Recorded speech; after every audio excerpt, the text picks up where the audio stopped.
And that is why today I am announcing this government will make a new free of charge digital ID mandatory for the right to work by the end of this Parliament. Let me spell that out. You will not be able to work in the United Kingdom if you do not have digital ID. It's as simple as that.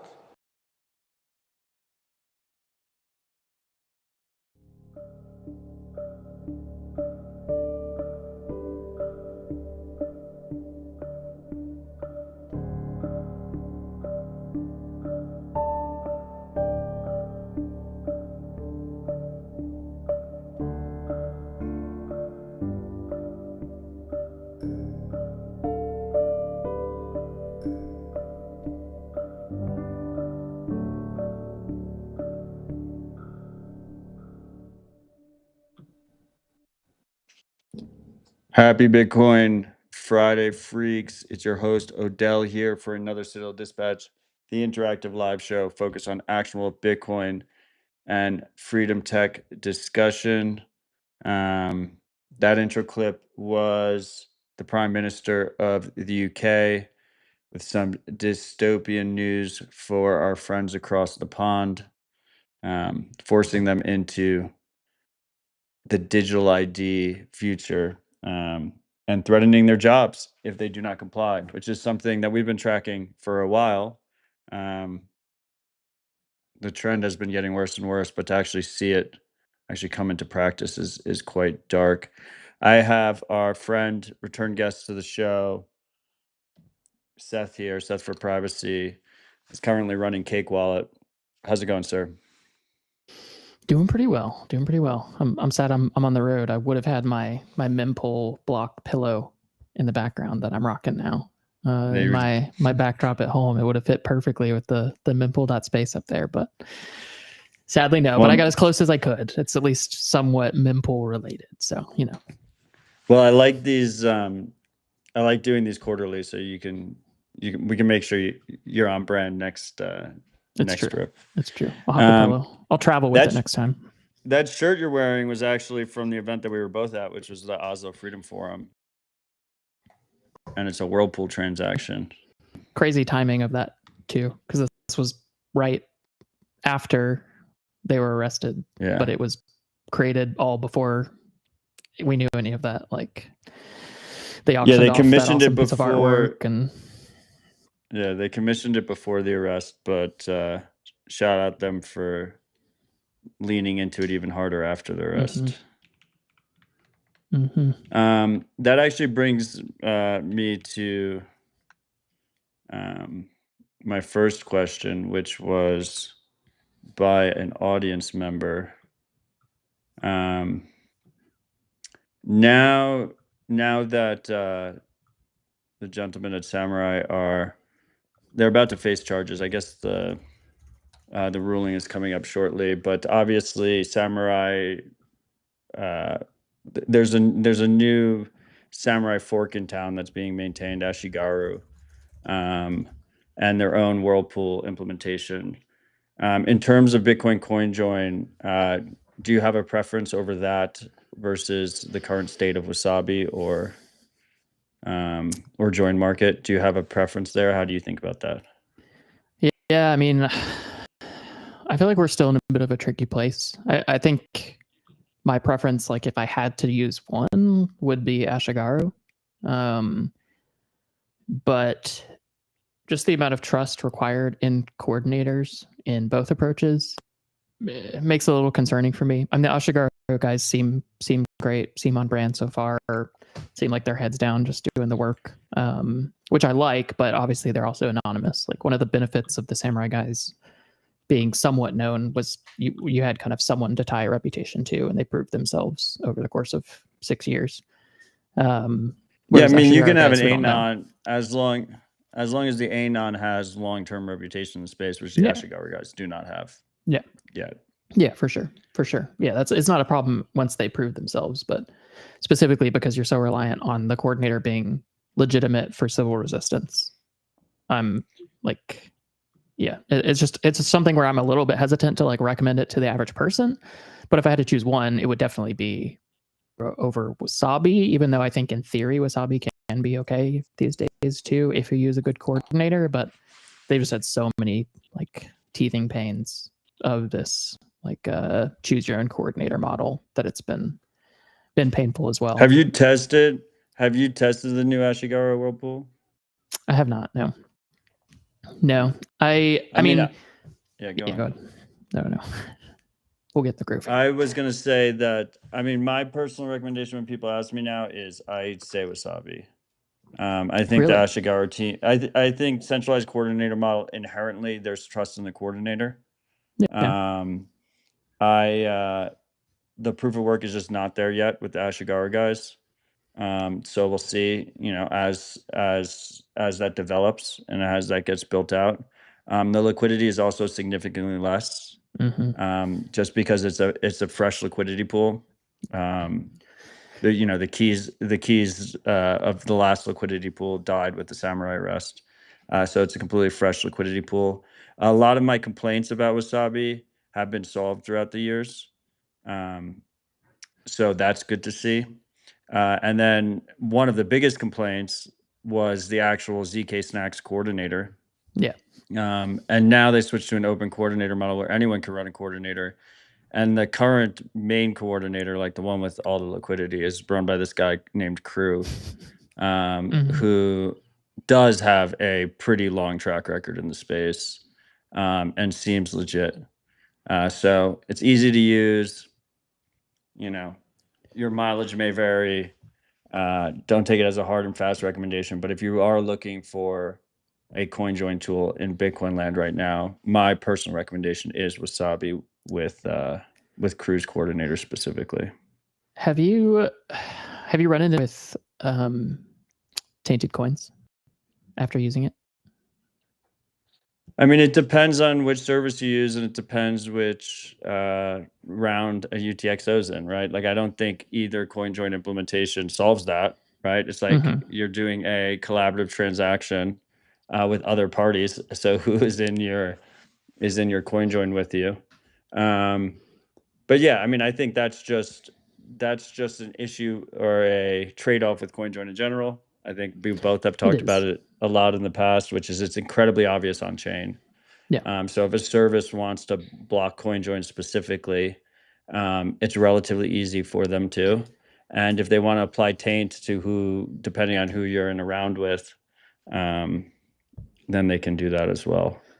Yeah, the odd thing that I've seen so far is I have used Wasabi since they shut down the ZK Snacks coordinator a good bit, and I have had multiple instances of frozen funds.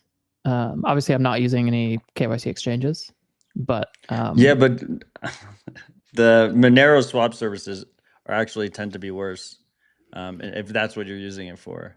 But that's kind of the oddness. I mean, that is where I've had it. From what I hear, yeah. Yeah, that is where I've had it. The instant exchangers can be problematic. These weren't instant exchangers through Cake, just for clarity. I did use them externally, but I was surprised because I had done the same with Samourai funds for years and had never had any instance of funds being frozen.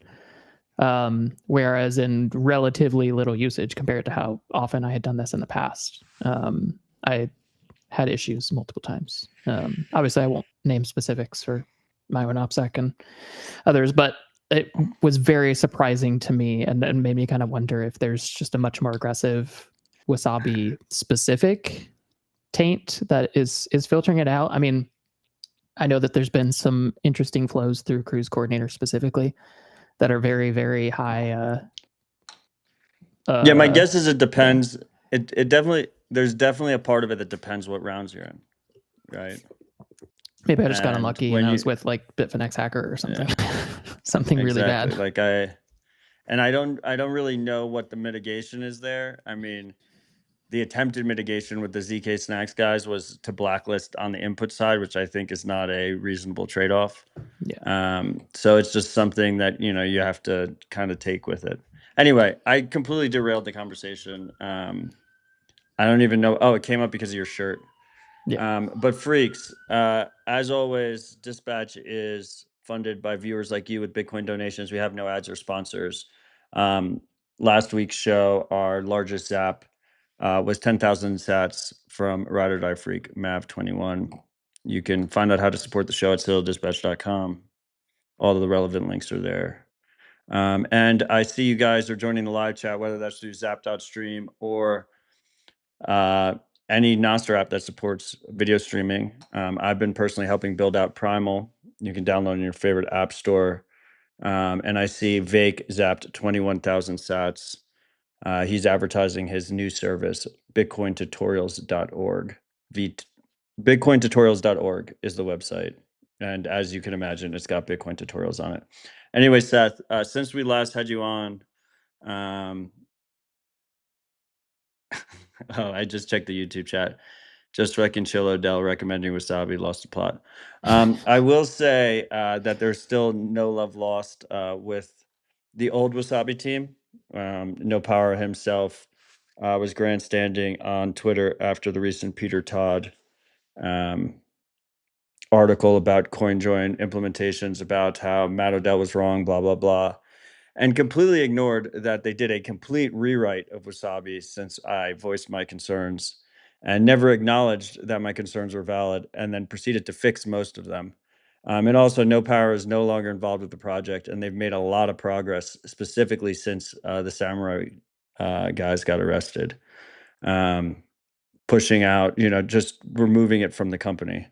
And I think that should be acknowledged. That should be acknowledged. Unfortunately, there's not much good privacy work happening in the Bitcoin space. And I think the open source team that is now focused on building out Wasabi, and Cruz specifically for actually running a coordinator, stand out from the rest in a lot of ways. And Yeah, I'll always speak my mind in that guy. regard. Yeah, exactly. Like I wouldn't run a coordinator. So, shout out him for that. Okay, back to the topic at hand. Cake Wallet, you guys have made a lot of progress, been shipping stuff. The big thing you shipped is Cupcake. You want to tell us about Cupcake? For sure. So yeah, I mean, we have obviously long had this focus on trying to make things really accessible and useful for the average person, and not just like the Westerner, the ton of money. And a really cool idea that Vic came up with was basically, why don't we make a simpler way to turn an old hardware wallet? And I know technically you've been able to do this for a while. Like you could have used Sentinel like this, Samourai Wallet Sentinel, technically to kind of create the transaction with the keys offline, and then transmit it using Samourai Wallet. So a similar thing has actually been possible for years, but no one had really built it out in a way that was more user-friendly, or that was something that also was supportive of Monero, which is obviously another focus for us at Cake Wallet. So we started with Monero, and we launched a very alpha version about a year ago now, with only Monero support. But Bitcoin was always the real target. I think that's the most useful fit right now, more so than Monero. Don't tell the Monero guys, but I'm sure they're not watching us. But Bitcoin was definitely the target for that. The idea really is there are obviously lots of benefits to having your keys on a separate device, specifically an offline device if you can, but really on something that is very secure. But obviously the downside to this has always been not only are hardware wallets expensive, but how do you actually get one in a way that doesn't just announce to the world, or at least announce to the manufacturer, hey, I have a lot of Bitcoin and I want to keep it safe at this address. And most people are just ordering these things straight to their homes, which I understand. Like I have done that in the past. I have made that mistake, but there are a lot of downsides to doing that. Even in the best case scenario, it's not ideal, but in the worst case scenario, i.e. the ledger hack that everyone knows about, your ownership of large amounts of crypto, at least comparatively, and where you live being tied together is like nightmare fuel from an opsec perspective. So we wanted to simplify this, and also to allow people who are in jurisdictions and geographies that don't have access to hardware wallets, because you can't get them shipped everywhere. And even if you can, a lot of times it's horribly cost prohibitive to get a hardware wallet actually through customs and everything in many countries. Like I was, I worked at Foundation, like I know all too well how painful that is doing international delivery of these things. Plus, then you have even more privacy violations, because then customs knows exactly who you are, where you live, and that you bought a cold card, or you bought a passport, or you bought a ledger. And so Cupcake is turning your old phone preferably something on like Graphene OS, something that's very secure, or an old iPhone that still gets security updates. And I can talk a little bit more about like exactly what I recommend later, but using something like that to keep your keys separate and offline. You can go super hardcore mode. You can keep the device always offline, OS updates. But if you do truly keep it always offline, there are downsides to that. Or you just rely on good device security and the app itself being open source, audited, and not having the ability to access network at all, and thus no ability to exfiltrate keys, and be able to use an old phone as a hardware wallet. So the way it actually works is essentially the same as something like Passport or Cold Card, where you use animated QRs to transmit signed transactions back and forth. So it's going to be the same exact flows that you're used to there. Nothing too like novel, very intentionally. Like we used industry standards. We used BCUR is what we default to, which is what Passport uses. Seed Center uses a version of that. Jade, many other air-gapped hardware wallets. And then we also have BBQR support too in Cake Wallet and in Cupcake, if you specifically need to use that. But we do default to BCUR because it is a little bit more the industry standard. But really simple. You can just obviously keep your keys offline. You can create the transaction in Cake Wallet or actually in any other software wallet that supports air-gapped hardware wallets. Something we touched on a little bit before the show is you can pretend that Cupcake is a Passport, for instance, and use it with Sparrow. It will work just fine because it speaks the same language. And you are able to keep your keys offline, still be able to spend easily. You don't have to dox yourself to a hardware wallet company. You don't have to spend any money. Which the other benefit to this, and something that like I want to talk a lot to the HRF about, just generally, like maybe Oslo Freedom Forum next year, is I think this is a really, really, really useful tool for political dissidents, journalists, activists, refugees, anyone fleeing a country, because you can have relatively easy access to secure storage without anything extra being out there about you and linking you back to crypto storage. Not to mention it's much easier to recover after. And like when you're traveling, yeah, the difference between having like a Pixel phone in your bag versus having a cold card in your bag is a completely different ballgame.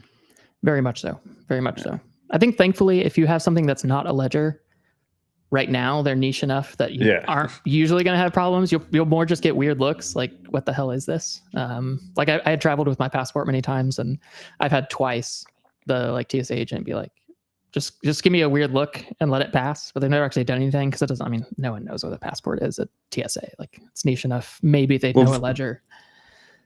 I went on McCormick's show like 3 years ago, and he was sponsored by Ledger at the time. Honestly, I think it was one of the shows where we were shitting on Ledger, and I got a free Ledger out of it. So I traveled with a Ledger in the box, like sealed. It's a bold move. Well, I mean, what does it matter? I was just curious. I wanted to see if TSA would pick it up, and they never picked it up. I mean, I traveled with it like 6 times through security or 7 times through security. Wow. Because I was just curious, like, are they paying attention to it yet? It's still probably a little bit early. I mean, there could be a point. I wouldn't be surprised if there's a point. I mean, we started off with the digital IDs in the UK. There's a point where, well, I've always expected there to be a point where there'd be lists of known Bitcoiners, where regardless of what you're traveling with, you're on an additional security list. But fortunately, that hasn't happened yet, and I don't know. We'll see where that goes. But yeah, anyway, back to Cupcake. I mean, look, I think this is a really cool tool. You guys have made it very clean and very easy to use, very obvious interface. It's almost exactly what you would expect if you've used any of these QR-based signers in the past. Yep. Almost everyone already has an old phone. You can also, I think there's a decent argument for buying a new phone to use with something like this, depending on how much money you're storing. What you go out and buy like a $300 Pixel or something, install graphene on it.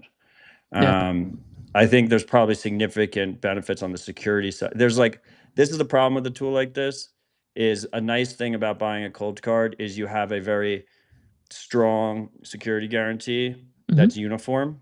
But with a tool like this, it very much depends on what devices you're using with. I mean, you talked about connecting it to the internet to get security updates or get, I guess, app updates too, right? Like I imagine you guys are going to update Cupcake. For sure.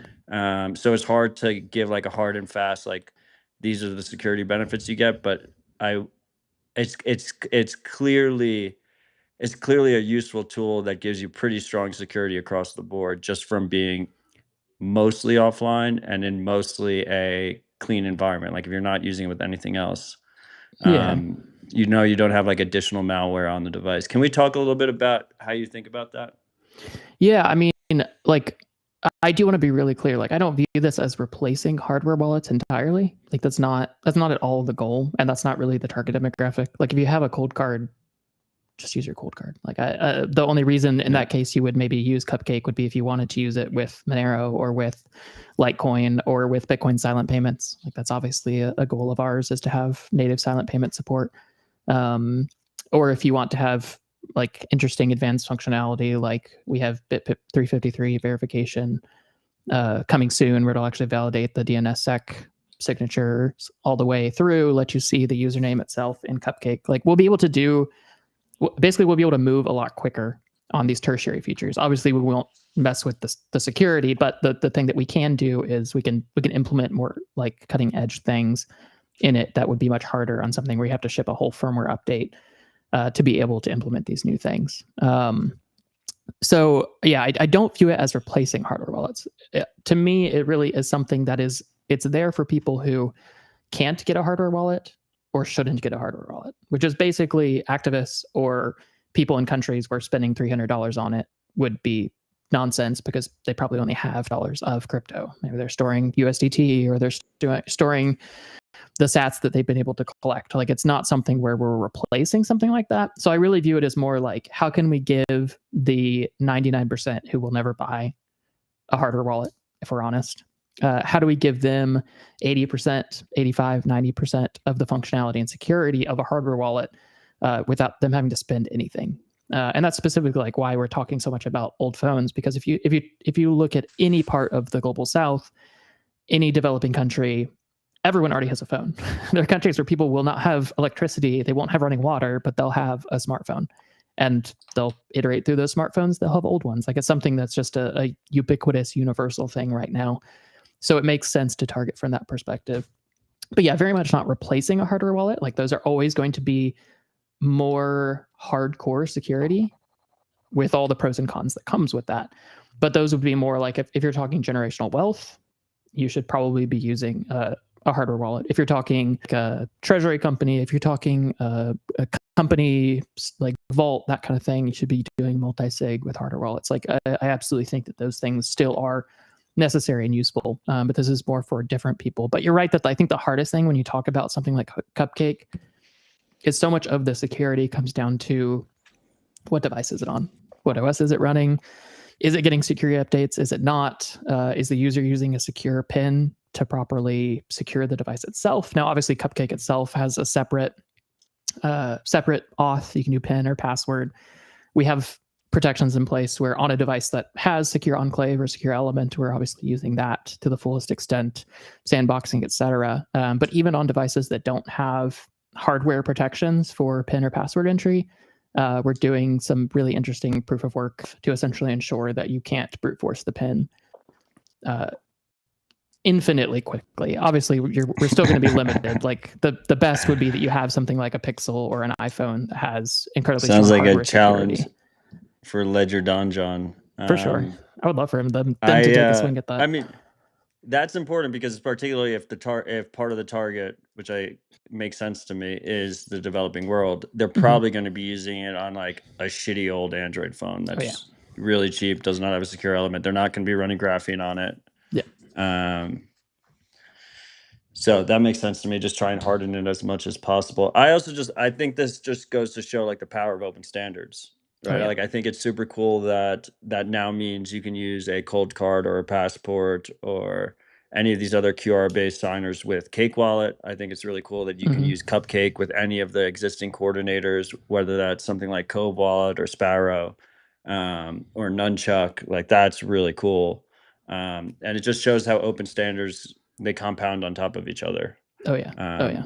and you guys can ship something, and then it makes everything out. Like you mentioned multisig, like presumably, like once again, like it depends on your trade-off model, but like you could be in an organization that's using a Sparrow multisig, because I think multisig specifically is really important, really useful in organizations. And one of the people could be using a Cupcake signer, and the rest of the users, you know, maybe they're on hardware wallets, they have no idea, whatever. Just because it's open standard. Pretty cool. Even if you can expand that to like an organization that isn't, I mean, like, I know this is kind of the Fediment thing of like the village elders model of like this group of people who maybe spending $1,000 on hardware wallets to do a multisig would make it completely pointless to do a multisig, and instead they just are using one dude's hot wallet. Like this would allow them to, at no cost, suddenly be using multisig, which is pretty cool. Now to clarify, for now we have not specifically built for multisig. That's not really a focus for us, but it's something that I do want to do in there. Theoretically, you could still do it, but we don't have some of the more advanced multisig stuff like validating addresses, like storing the descriptor on the device so that you can actually validate addresses on device, that sort of thing. Because some of that does get a little bit more advanced, and it's obviously not the key focus of Cupcake, but it does open up like multisig, which would be prohibitively expensive in much of the world. Down the line, it will open that up to them as well. I mean, it'd be nice if you added that. I assume like it's just a matter of priorities. I mean, the big thing is, as a heavy user multisig, is it's important to me that the signer is verifying the change address. Oh yeah, for sure. And that's why like I wouldn't recommend it for multisig right now, because we don't have that more advanced functionality that Cold Card, Passport, etc. do.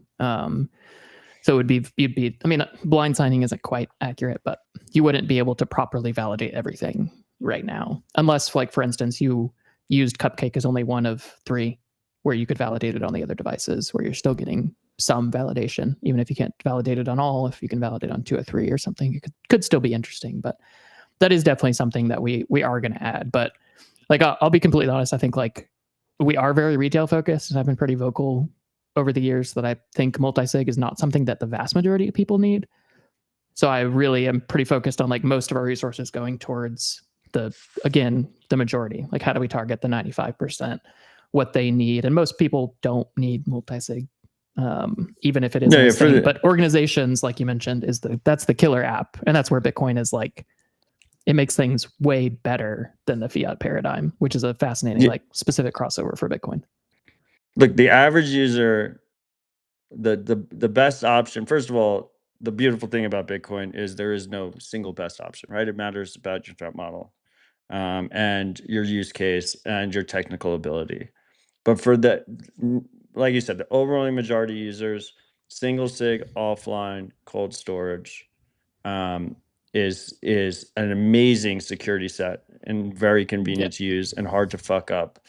Maybe add a passphrase on top of it if your threat model is a little bit more severe. And then multisig is, for me, like, it's usually public figures and organizations. Like, that's where multisig really shines. They have a very much higher threshold in their threat model. It's a more significant threat model. And as a result, they can take advantage of the additional multisig. What I see a lot is people immediately say multisig or bust, and then they say, oh, multisig's too overwhelming, so you should buy my Bitcoin penny stock instead of doing self-custody at all. And I think for some people that's probably coming from a malicious place, but for others that's just a place of ignorance. I think we should make single sig great again. I think it's incredibly underrated how much power you have from even a single sig hot wallet in terms of like digital sovereignty. But once you add the offline element, you're just really upgrading yourself. I see Sawzall zapped 5,555 sats. He said, happy Bitcoin Friday, freaks. Thank you for your support, sir. Okay. I had a couple topics I wanted to hit with you, and a ride or die freak loaded them all into a single question on Primal. Well, so I'm going to read his question, and then you can answer at will, and I will navigate us back if there's things that I wanted to talk about that we missed. It's from Charlie.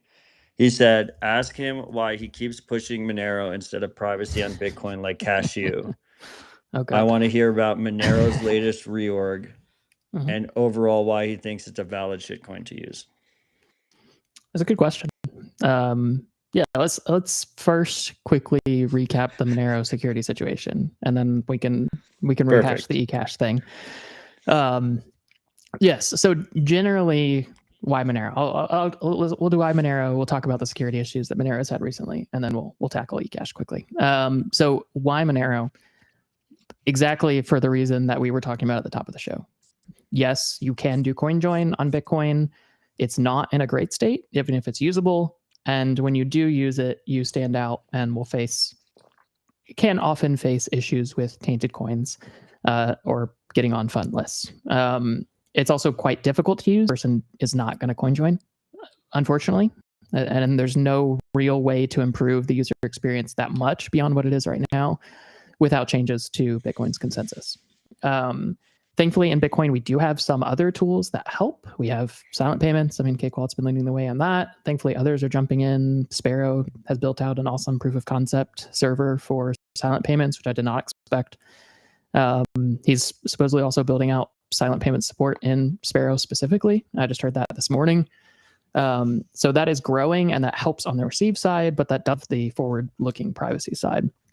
We have PayJoin, which is fantastic on the sending side and can provide some privacy benefits, but also suffers from if the funds you're spending in the PayJoin are linked to things that they shouldn't be, you can still have problems where you actually can make your privacy worse sometimes with PayJoin, because you are revealing at least one additional UTXO that you wouldn't be otherwise to the person that you're paying. Now, I think it's still a fantastic tool, but it would be best when it's fit with this holistic privacy approach. That's just really difficult on Bitcoin. Monero makes all of that stupid simple. You just hit send. You get better privacy than Bitcoin can achieve at its best possible without having to do anything extra. Obviously, you have downside. Like, we can talk price. Like, I've been honest on here. Like, Monero has not done well compared to Bitcoin over the years, and I would be much wealthier if I had never touched Monero in terms of sats or dollars or whatever you want to account in. But I don't think that changes the tool as a tool for freedom. And that's when I'm recommending Monero, you will very, very clearly note I have never, ever, ever, ever made any comments about you should do it for price speculation or that I think the value will increase, anything like that. I view it purely as a tool for freedom, realistically as a tool for spending, and it's exceptionally good at that. Yeah, any thoughts before I jump into the Monero security stuff?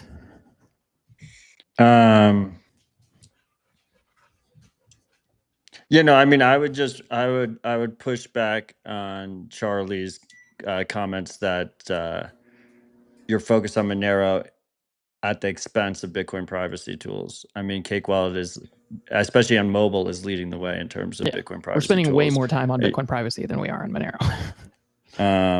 Okay, but I do want to hear your thought. So I'll throw my perspective out there before we hit the reorg stuff. I've always thought Monero is an interesting project because I care about financial privacy. The two biggest issues with, and I think the freaks can think of Monero kind of, you just imagine if like silent payments and CoinJoin were the default for every transaction is how you can kind of think about the privacy architecture more or less of Monero. And because it's the default, it's easier to use because you don't have to think about anything. You just send and receive and you're getting privacy benefits. Now, the main negatives of it is, first of all, because of the privacy benefits, there have always been, if not technical concerns, but at least mental concerns about whether or not there's silent inflation and whether or not you can audit the supply. And then second of all, there actually is a tail emission, so there isn't a fixed supply in the first place. And so the result, which the market has seemed to dictate, is that long-term Monero's price tends to go down against Bitcoin. So it's strictly worse for savings than Bitcoin. So that's one issue. And then the second issue that I've talked about at length, which this reorg seems to kind of prove, is I've always thought that it's inferior to try and do a CPU-based POW algo rather than an ASIC algo. And Monero, pro Monero people would say the opposite. They say it's a feature, not a bug, that it's not using specialized hardware, that you don't have it in massive hardware farms. But my opinion has always been the opposite, that because you have this specialized hardware, it becomes harder and harder to attack Bitcoin, while that's not necessarily the case with Monero. So let's talk about the reorg thing, because to me, that kind of proved out that thesis on my side. It honestly did. Yeah, I mean, for a quick summary for those who aren't super familiar with Monero. So Monero has, from its very beginning, the idea of ASIC resistance has been at its core, which I think is very like well-meaning and very interesting. And in many ways, I think the right approach, especially early on in Monero's life cycle. I think something when we compare like Monero with Bitcoin that's hard to grasp is Monero got to have this unique, slow transition from CPU mined to GPU mined to FPGA mined to ASIC mined. And that meant that it had this one-time only ability to transition between those things is relatively and relatively safe. After ASICs existed for Bitcoin, that was no longer possible for any other chain. Like if Monero had just said, we're going to flip on ASIC support tomorrow, you're very likely going to have at best one ASIC manufacturer that then controls the network. Like if we're completely honest, that it's very unlikely that you would have 5 different ASIC manufacturers for Monero overnight, or even with a 6-month heads up or whatever. So you would struggle to have manufacturing decentralization, you would struggle to have decentralized access to ASICs, and very likely you would work more centralized and controlled than doing CPU mining or generally ASIC resistant mining.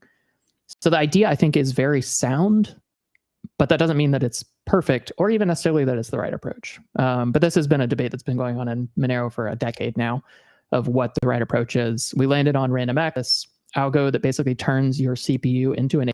So the modern CPU that you have in your, etc., is essentially the most efficient way to be able to mine Monero.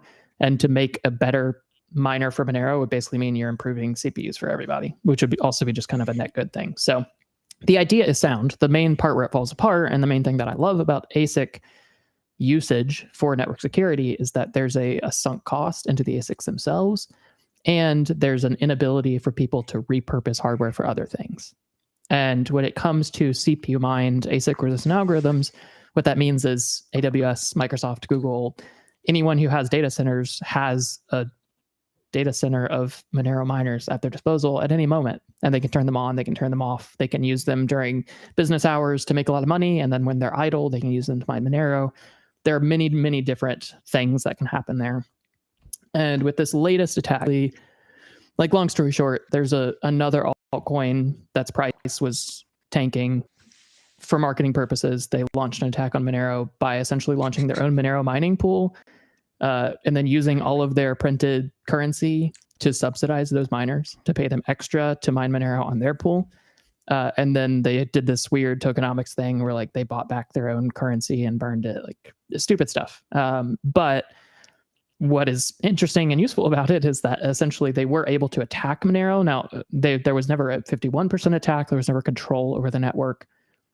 Rough estimates are probably that they had 30 to 35% hash rate of the network at a moment in time, not for long periods of time. And that manifested at its worst in a 18 block yard in Monero 3 weeks ago, maybe something like that, which obviously is a problem, specifically for 2 reasons. One, just to caveat, Monero has 2-minute block times. So this would be equivalent to like a 5-block reorg in Bitcoin. So it's different. It's not perfectly comparable, but an 18-block deep reorg causes more problems in Monero than it does in Bitcoin, because in Monero, the reason we have this thing called a 10-block lock, which basically means you can't spend funds until they have 10 confirmations, is the way that Monero's privacy works, references other unspent transactions. We don't know if any transaction is spent in Monero's network. And if the transaction gets reorged, the fake spends also could get reorged, and it can essentially destroy the privacy for those transactions. So transactions get invalidated if they get reorged out past 10 blocks, which causes more issues. So there was this big reorg. The attack itself, like I said, they never got 51%, but it was good proof that an attacker who can print money, which essentially this attacker was able to at a scale that is much smaller than a nation state, is able to cause problems with Monero's network. And it proved out some concerns that we've had for years and has caused a lot of thought within the Monero community of how do we improve the security of Monero long term. But it gets really hard because, like I said, you can't just go like, oh, we'll just be ASIC mined tomorrow or in 6 months, because you would really have to guarantee that there's going to be broad access to those ASICs to ensure that you don't just end up centralizing under a different name rather than the one that you already are struggling. I mean, in practice, I think it was a relatively painless wake-up call for you guys. I don't think anyone actually lost any money. It was more of like a denial of service attack. I've seen some crazy proposals out of the Monero community about how to try and mitigate it going forward. I'm just going to throw out a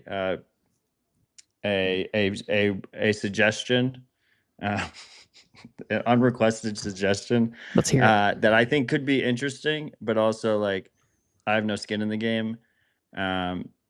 Just why don't you just steal Litecoin's ASIC algo? Just steal Scrypt, and then you get the entire. Because I mean, the Monero community seems to be way more dedicated than the Litecoin community, and you already have a bootstrapped ASIC industry there. You could just fork Monero. Monero already forks relatively often. Just fork it to Scrypt, and you have a completely established ASIC industry ready to go to mine Monero. Yeah, there are. Essentially, that would be merge mining, which there are downsides to that. I think it's an interesting idea, and it's one of those things that I think is like if all else fails and shit hits the fan, just merge mine with Bitcoin or Litecoin. Well, merge mining has issues if you're the second coin in line on the algo. We would, I think. Well, I mean, maybe I guess it depends on how you. It would depend on how much revenue miners would get from mining it versus. There's an Litecoin. argument. I think there's a decent argument to be made that quickly Monero would overtake Litecoin in that situation, and become the dominant one, because Litecoin's algo is also merge mined with Dogecoin, I believe. Yeah, it is. And at one point, Dogecoin almost overtook Litecoin. Like the Litecoin people were like freaking out. But Monero actually would have an opportunity to. I don't know. I'm just throwing it out there. I would enjoy the chaos from the sidelines, and I think I always theorized that could be. My early theories were that chains were going to try and attack other people's algos to try and take them over. But what happened was almost the entire industry moved to proof of stake, and the only like alt chains that are proof of work of like any reasonable size are Monero, Litecoin, and Dogecoin. So that's where we are now. Anyway. That's an interesting point, honestly. Just putting it out there. I mean, it's really the only way you could do ASICs, I think, safely, is you would have to do something that already had reasonable ASIC saturation and distribution to be able to do that. Yeah.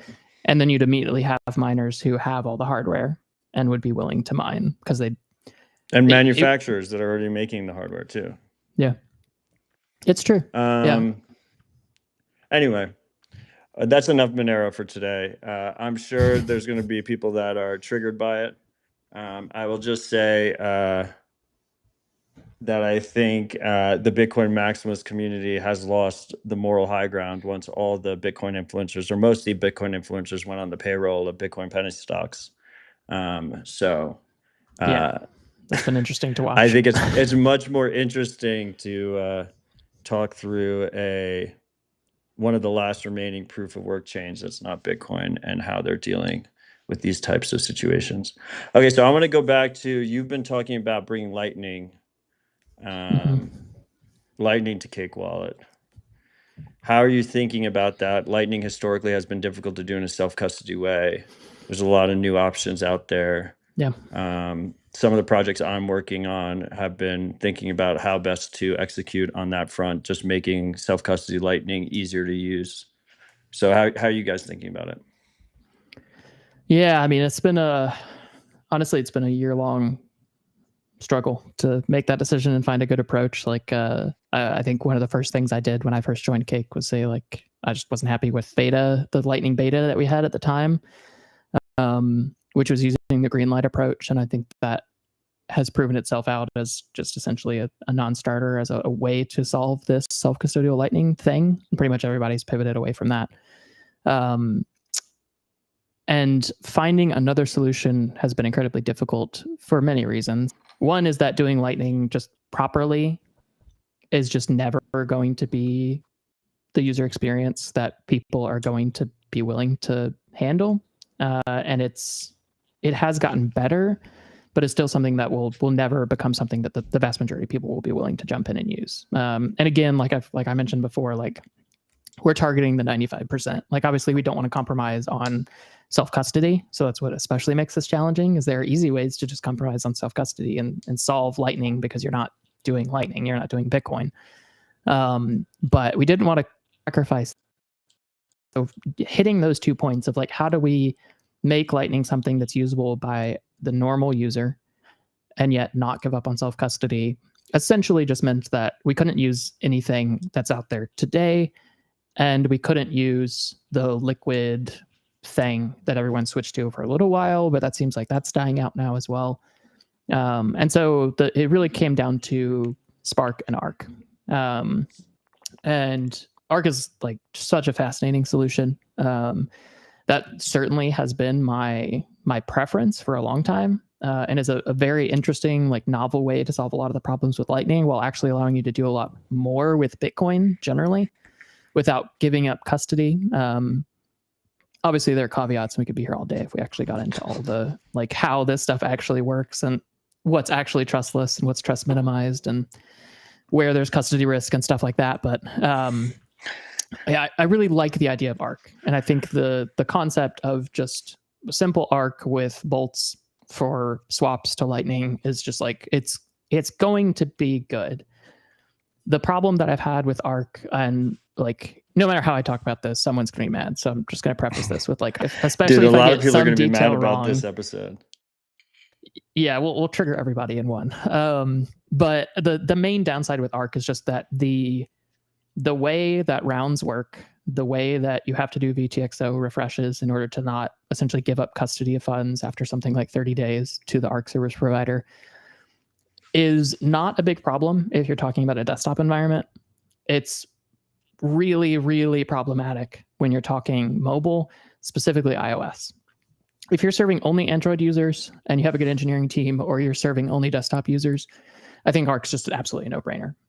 Like fantastic tool. Arc Labs guys and Second guys are solving a lot of the initial hurdles with Arc as we go. But the main thing that you can't get away from, especially without covenants, is having to do interactive, coordinated transactions regularly, which is something that is just really hard to do in an environment where most people are, which is on mobile, and is the main reason why like CoinJoin on mobile was never fun. Like you could do it in Samourai Wallet, but you were never remixing or anything like that. It was not painful. enjoyable. And that was the kind of the best case scenario, which is Android. There's a reason it never came to iOS, because you would never ever be able to do that on iOS. You have a lot of the same problems with Arc. There are some ways to work around this, like the delegate intent system that the Arc Labs guys have come up with is interesting, but that only handles the refresh. That doesn't handle actually getting finality, like claiming a VTXO for yourself and ensuring that no one can collude with the Arc service provider and steal those funds earlier. And it's really hard on mobile. Now, Spark is interesting because the people behind it are not great. Like Lightspark, David Marcus, Libra, like you name it. There's a lot of baggage there. A16Z. Yeah, it's very much kind of like the antithesis of Arc in terms of where it's coming from. But I think something that is a very valuable exercise for everyone to do is put that aside and consider the tech. Now, that you should not just dismiss that. Like obviously it matters where these things come from, especially when you're talking about what does the long-term outlook of this system look like. When one general company is building the protocol, even if it's an open protocol, they'll have a lot of sway in what happens. So it is important to know that. But if you put that aside, if you put the Lightspark weirdness aside, and you actually look at the Spark protocol, I think it's a very pragmatic, very interesting approach to solving today's problems in a way that actually works as well. Mainly that it is quite a bit simpler than Arc. even though you do lack true finality, the only way you get true finality in Arc is by doing these rounds, which are basically impossible on mobile, or are not going to be fun on mobile at the very least. It also has native support for tokens, which, say what you will, I hate stablecoins and tokens as well. Much of the world needs and uses stablecoins today, and support for that is something that will be useful. And I know that like Arc, I'm sure, is going to have stablecoin support down the line through Taproot assets. But it also is just it's just a very interesting system that works quite well for today's problems, and has a good set of trade-offs. Yeah, it's still a hard decision. And I can't even count the number of hours and conversations I've had on both the Spark and Arc side with everyone I can possibly speak to, trying to make sure that we make a good decision on this. But it's been interesting to figure out like what is the pragmatic, realistic solution, and what are the best sets of trade-offs. I mean, really, my main like remaining problem with Spark is they do some privacy things really weirdly, like badly right now. It's not weirdly. They intentionally try and make it as the least private possible. I think we'll see. I'm curious if some of that holds. Most of the stuff that is problematic today, outside of the block explorer, which does not need to exist and does exist for Spark, but like you can't use new addresses is part of the technical complexity with Spark that supposedly is going to be solved very soon. Like that's not a feature, it's a bug right now. Supposedly, again, this is where who Lightspark are actually matters. Like you need to have someone you can actually trust that they're going to iterate on this. But it's also, you get into this scenario where like, what's the main use case? The main use case is Lightning. Lightning's going to provide reasonable privacy, especially if you're not KYCing within the system. I know that there's a lot of like FUD that somehow Lightspark is going to enforce KYC on Spark down the line. I haven't seen any evidence of that, but that would be obviously detrimental if that happened. I don't think they could shotgun KYC because you can move out without permission. They could. So I mean, they could do it for amounts that are too small for you to forward. Yeah. Because that is one thing that I think you can move out. Yeah, go on. Sorry. Yeah, I was just going to say that is one thing that I think is like not discussed enough is technically, yes, both have unilateral exit, but it's quite costly in both. From what I understand, more expensive in Spark to unilaterally exit in many scenarios. It varies widely. But in both, it's going to be more expensive than just a regular on-chain transaction to unilaterally exit. So if you're talking small amounts, like someone's going to have a Lightning wallet, oftentimes it wouldn't be something where you can actually economically, feasibly unilateral exit. And that's where the idea of like Spark saying, spend these funds until you prove who you are or something would actually be possible, which is terrifying. Now that goes away if any of the Spark operators are not on board with that KYC thing. So that will be the main kind of decider on if it can be a system that's relatively censorship resistant or not. It's a one of n trust model. So if any of the Spark operators are good, then it will as a whole be good. But right now the Spark operators are all Lightspark or Lightspark affiliated. So we'll kind of want to see if others come on and join that aren't directly related by blood or by business relationship. I mean, in their defense, my understanding is they're actively trying to bring on more independent operators. They are. Yeah, they are. And supposedly they'll have at least a couple more soon, but have limited it intentionally at the beginning because it does add complexity in the like testing phase, and it's pretty early days for Spark, but yeah. The big privacy question mark is they could run the whole thing without publicly broadcasting every transaction, but they're actively choosing to do that, which is what you mentioned in terms of the Explorer. You would still trust the operators, and the operators could still partner with chain analysis. But to me, that's strictly better situation than broadcasting it to the world every single transaction that's made. And it seems completely unnecessary unless... I mean, you're just over complying. It's like a pre-compliance, over compliance type of situation. In some ways, if they just want it from a UX perspective of like people expect to be able to look up a wallet and see the tokens and stuff, like, okay, it's not a great excuse because it is so bad from a privacy perspective, but it is very important for people to note that it's like a VPN model kind of privacy. You're trusting the entity Yeah. not to share your transactions. Like in Arc, you're trusting one entity to not share those transactions. In Spark, you're trusting that none of the entities share your transactions. And But in this the case, they average do share your user, transactions. the average user is probably not going to be, at least for, I mean, unless I'm thinking about it wrong, I think the average user is going to be using a Spark wallet to send and receive on Lightning. And they're just going to have a single balance. They're not going to be like looking up Spark addresses or like individual, whatever they call them. They're not UTXOs, but they act kind of like UTXOs. Yeah. It really depends, man. I'm curious to see, because I think, like, talking to both teams and a lot of other people, I think the view is that the Lightning payment side is just tiny compared to all of the other potential usage, specifically stablecoins. I think the way Spark is building is very clear around that. Like, their focus is, And the has been stable coins will stables. be native Spark addresses for that. Mm-hmm. Yep.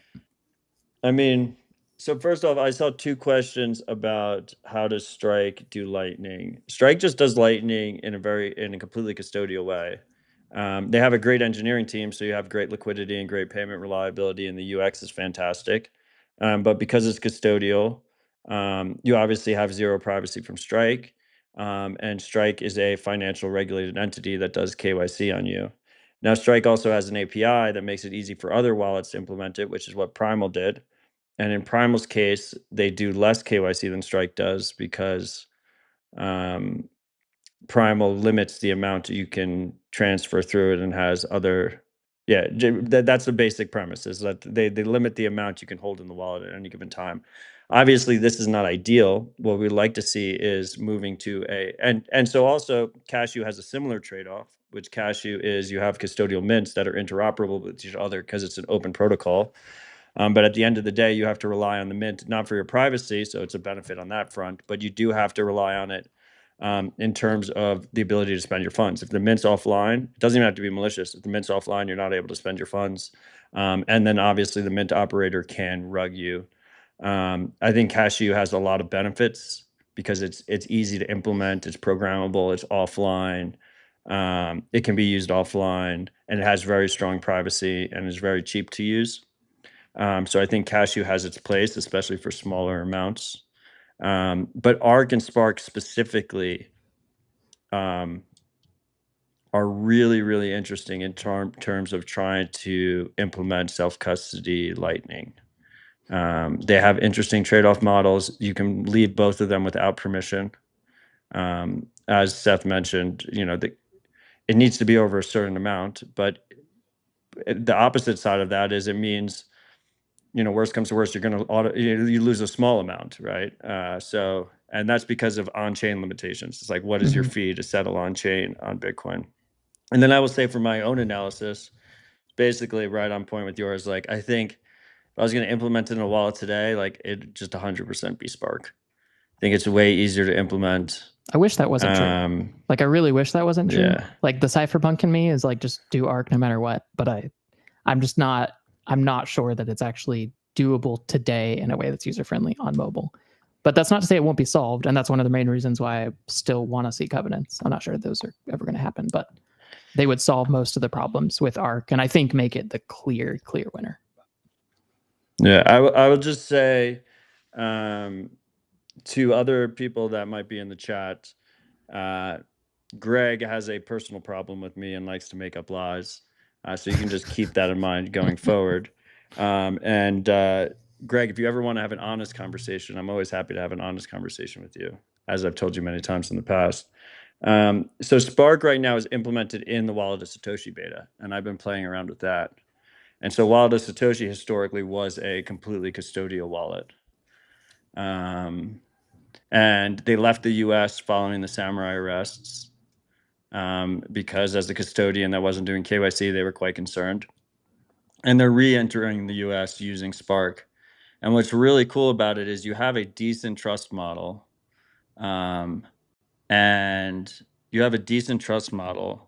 But the UX feels very much like the custodial UX that people love. You have like a single unified balance. You just pay and receive over Lightning. It just fucking works. So anyway, me personally, like, I'm one of those people that there's so much hype and bullshit in the space, and there's only so much time that I tend to ignore stuff until I can play with it in person. And the realization that there was something there with Spark was when I used the Wallet of Satoshi beta, and I was like, wow, it's like actually fucking working, and it's very easy to use. And you probably shouldn't keep your life savings in it. I mean, at the very least, it's still a hot wallet. But if you're using it for spending, and then ideally you move to self-custody, offline, cold storage, it seems like a pretty good trade-off model to me. I'm pretty grateful it exists. And once again, it doesn't require a soft fork, which I do not think we're going to get any significant protocol changes to Bitcoin, whether you want them or not. So the only things that are interesting to me are things that do not require a soft fork. One last minor thing about Spark 2 that would be interesting. Like there's some, like we talked about, there's some odd design choices with Spark, but like one thing that would be quite possible would be to add blind signing to Spark. Like if you look at state chains generally, this has been done in the past. For some reason, I'm totally blanking on the previous approach here. Mercury, yes, Mercury layer. They did state chains with blind signing. Now there were other downsides, like you couldn't break apart UTXOs, so you could only spend in like the denominations that you actually deposited in, which is very problematic. Spark solves that, but the weird thing that Spark has done is they aren't using blind signing. Now, from a technical complexity perspective, that makes sense. But again, it's like, okay, but like, do it. They basically took Mercury, they stripped out the privacy, and they made it easier to implement. Is what they did, which is understandable. But it also begs the question: it is an open protocol. Is there someone who would step in and say, "Hey, let's take the Spark protocol and let's do the privacy max version of this"? And then let's compete in an open market to see who wants to use that Spark entity versus the LightSpark Spark entity. Like that, an open protocol and an open standard, anyone can jump in and start a Spark entity tomorrow. Now there are liquidity requirements. The Spark service provider, like the Lightning Gateway side of things, but from the Spark entity perspective, it doesn't have the same liquidity constraints that ARC does either. So it's much simple, probably isn't the right term, but it's easier to spin up an entity there and have different Spark operators. And you could do it in a way that focuses on user privacy with not publishing all the transactions, with doing blind signing, with bringing other privacy improvements.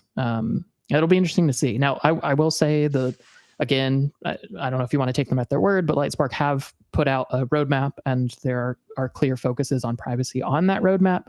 Will it happen? Obviously, I don't know.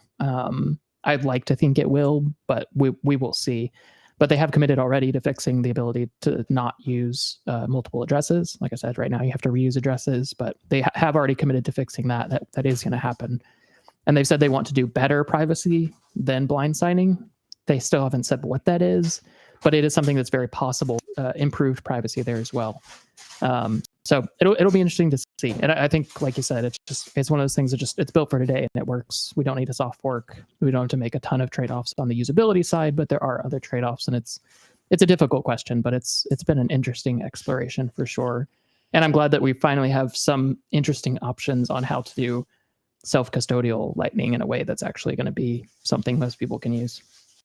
Yeah, I mean, in their defense, and anyone who's actually ever shipped anything will completely understand this. It's very difficult to ship shit. And I personally, they've done this relatively quickly and they've gotten it to a point where it can be used in production and it's impressive. And I'm a huge believer in ship in the open, iterate over time. So, let's see what happens over the next year, the next 2 years. I mean, I think they could make it significantly better. I think both ARC and Spark are two of the most promising projects in the space that I'm most excited about. And the development on both has happened quicker than I expected. Like if you asked me a year ago, I would have given a pretty disenfranchised answer and said it was mostly hype.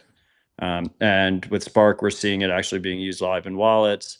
ARC was used as the backend for merchant providers at the Riga conference. So both these things are actually being used in production right now, which is absolutely brilliant to see. Seth, this has been a great chat. I've enjoyed it. We've hit quite the gamut. I think Always. We've successfully pissed off as many people as possible without touching core versus knots, which Thank is God. really impressive in today's conversation. Before we get to final thoughts, I'm curious right now, Bitcoin privacy side, is there anything out there that you're excited about specifically? I mean, honestly, there's just not that much that can happen, I feel like, at this point. The biggest things are growing silent payment adoption, growing PayJoin adoption. With PayJoin v2 and with a new server spec for silent payments now being out, and people like Craig, brilliant people building around silent payments, I'm very hopeful of that adoption increasing, and both those things will solve a lot of the privacy problems with Bitcoin. But I think really the combination of those things with approachable self-custodial Lightning is probably about the best we're going to get. And so I think that's really the focus, and that's all other reasons where focus has been so heavily on figuring out a good solution to Lightning recently, because that's missing piece in the privacy stack. That reminds me, silent payments on Cake Wallet, like, it's a pain in the fucking ass. Does what Craig, frankly, I appreciate you guys shipping it. Does what Craig shipped recently, like Frigate, the like silent payment server thing, does that change the performance? Does that give you significant performance gains? Are you guys moving to that, or?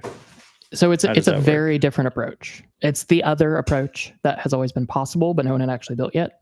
So his approach is sending the scan key to the server and letting it do the for you. So this is the ideal for the self-hoster. This is potentially the ideal for a wallet company not like Cake. That has the downside where now you're trusting a third party with the privacy of those transactions, but then you're still better off than any other normal Bitcoin transaction, because then the only person who knows the payments received to a silent payment address are the node and you, rather than the entire Bitcoin blockchain. So but basically the Electrum server is doing the scanning versus locally. Yep. So it would be essentially the same UX as a regular Bitcoin wallet, basically improved privacy from third parties and outside observers, but not from the node. So the ideal world is you just spin this up in a click on your Nodo or Umbrel or Start9, whatever. And then you have the UX of a regular Bitcoin wallet with the privacy of silent payments.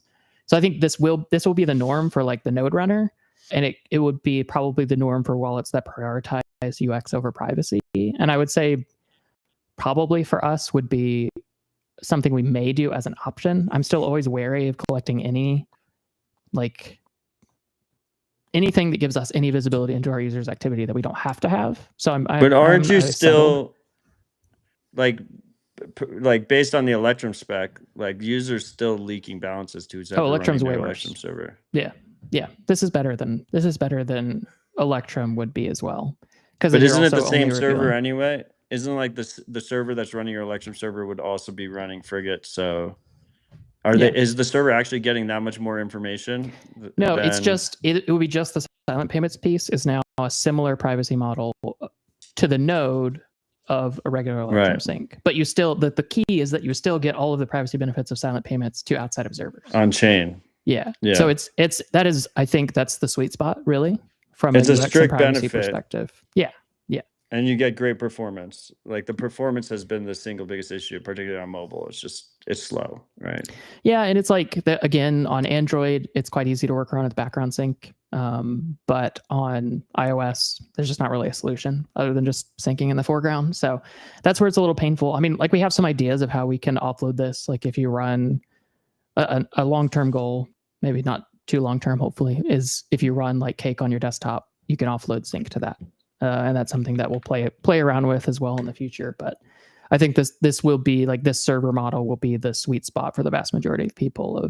If you already run a Bitcoin node, this will be trivial to run alongside it. And then you get the best of both worlds, where you get the UX of a regular Bitcoin wallet, but you get all the privacy assumptions of a silent payment address, which is really, really cool. Yeah, I mean, you're already like, if you actually want privacy when using Bitcoin, you should be using your own node. Mm-hmm. So for those people, like they're running a Start9, they just run Frigate alongside of it, and then they'll have a highly performant, pretty strong privacy situation going on. So that makes a lot of sense to me. By the way, freaks, I forgot to check Fountain as well. Gary, Ride or Die Freak, Average Gary, zapped 10,000 sats last week on Fountain. So thank you, Gary. Seth, this was awesome. Final thoughts before we wrap up? I think for me, just it's been hard recently to not get too like black-pilled and doom and bit the Bitcoin side. Like just the way discourse has shifted and all of the Bitcoin penny stocks, and like it feels very like dark in many ways. Like we're getting even further and further from the cypherpunk roots. But I think something that's just been helpful is I'm just spending less time on social media, not engaging in a lot of the useless discourse and building. Like that gives me hope, is there are really, really, really brilliant people doing that across space. And they're building really interesting, novel things, and they're solving real problems. And especially just being able to talk to a lot of these builders behind the scenes, like most of them just aren't, they're not very public or talkative. They don't go on podcasts often, but they're building really cool stuff. And so I think just kind of leaving people with stay off social media, try new stuff, keep an eye on the builders who aren't the big names, who aren't the podcasters. No offense, Matt. No offense, me. But you have a podcast too. Yeah, I do. Unfortunately, I'm one of the podcasters. But yeah, just keeping an eye on that, giving kudos where they're deserved to the people who are actually building. And yeah, I'm optimistic on Freedom Tech. I am pessimistic on Bitcoin Twitter, but that's probably where I always should have been. So well, definitely aligned on that one. I mean, look, I take great pride that I think bring on a lot of builders on Dispatch that you do not hear on any other podcasts. I was kind of in a similar hole for a little bit. I think the best way, the productive way to look at it is we have more people self-custodying, using the tools, building out the tools than ever before from an absolute number. Are we smaller percentage-wise? Yes. Like is the majority of like the Bitcoin influencer scene captured? Yes. Was that always going to happen? Yeah, probably. I don't think there was any other path that was going to take. But there's a lot to be optimistic about, and I it's hard to, short of the Tornado Cash and Samourai rulings, which were devastating, and we're about to find out, how much, what they're going to get sentenced with in terms of jail time. I think they face a maximum of 5 years on both sides. Short of that, besides that, which is a big besides, but still, the timeline is quite strong. It is. If you asked me 5 years ago, 6 years ago, like where we stand today, it's hard to imagine us in a better place if what you care about is using Bitcoin as freedom money and using it in a self-sovereign way. Like the tools have gotten very good, and they are getting better. And it's just focus on the ride or dies and touch grass and raise a strong family and be content with that. I like it. It's a good perspective. It's hard to keep, but a good perspective. Seth, we'll catch up again in 3 months. For sure. On to the next quarterly update. Freaks, I'm going to have Miljan on next week. I don't know what day. I'll announce it on Nostr. But it's going to be in person, so I'll have him on next week. And I would love if you guys join us live. As always, all the links to Citadel Dispatch are at citadeldispatch.com. Whether you support the show through sats or support the show by sharing with your friends and family, either help. You guys are the heart and soul of the show. So thanks for being along with me on this journey. Anyway, thanks, Seth. Thanks, freaks. Thanks for having me on, man. Always fun.